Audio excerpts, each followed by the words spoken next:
The number one leadership trait driving teams crazy has to be micromanagement. I mean, you've been micromanaged before, haven't you? Where somebody's staring over your shoulder or demanding more TPS reports from you, and you feel like you can't ever make them happy. And when you realize you can't make somebody happy, don't you just stop trying a little bit?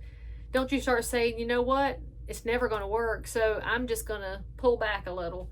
Your creativity gets dampened. Your excitement to come to work is lessened, and you just don't feel it anymore. Well, how do we turn that around, y'all?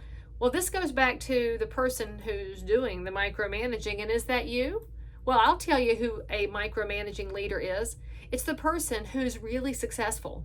You've done something amazing. You've built a great business. You have got so much opportunity because you're really smart. You might have built great processes and great efficiencies. Your customers love you. You close the deals. And you're so good that you've built out this team. However, you are afraid of trusting them with all of your awesomeness because you're not giving them the great training that they need to replicate the success that you've built. In fact, you're probably telling them to not be creative because you want them to do things exactly the way you want it done without any deviation. And the truth is, friends, your business and your team are only going to grow when you learn how to empower people to not just have successes, but to also make mistakes. I can tell you this personally, as a real estate broker, I've been at the very tippy top of these success ranks. And when I got there, I was miserable to be around because I knew that I was really good and I demanded my team to be better than good. They had to be perfect. And when they screwed up, man, I came unglued on them. And then, as you can probably imagine, I had a revolving door in my office to the point where other agents were like, you're working for her this week? Good luck. That had to change. That wasn't going to be a sustainable business model for anyone. And frankly, you're not leading when you're keeping other people from growing. So I went to a coaching program called Strategic Coach. You may have heard of Dan Sullivan. And at my first meeting, I was so strung out because I had so much business going on, I could barely pay attention.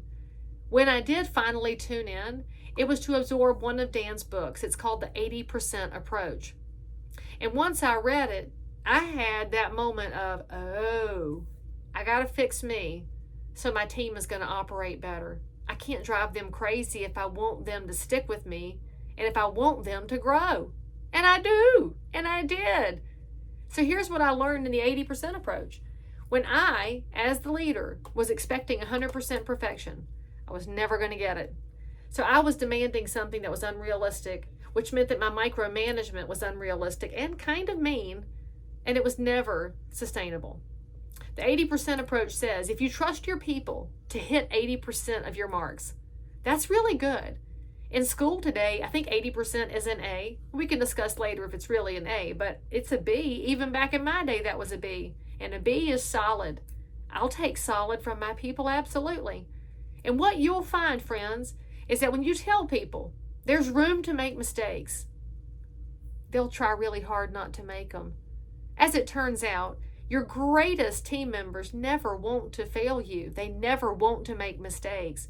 And when you take the pressure off and tell them it's okay if you do, they'll actually make fewer mistakes. So if this number one leadership trait driving you nuts is micromanagement, there is a way to fix it. It starts with pulling back, telling the people around you that if you make a mistake, I've got your back. In my real estate business, that looked like a bank account that we call happiness money. It's always funded. And what I have told everybody around me is that if we make a mistake, if I make it, if you make it, if the consumer made it and just is lying to us about it, I don't care. We're going to solve it. And you know what? You don't have to ask my permission to use that bank account. I'm going to trust you to use it for the right reasons. And as I have grown over all these years, I've watched my team members use that money judiciously.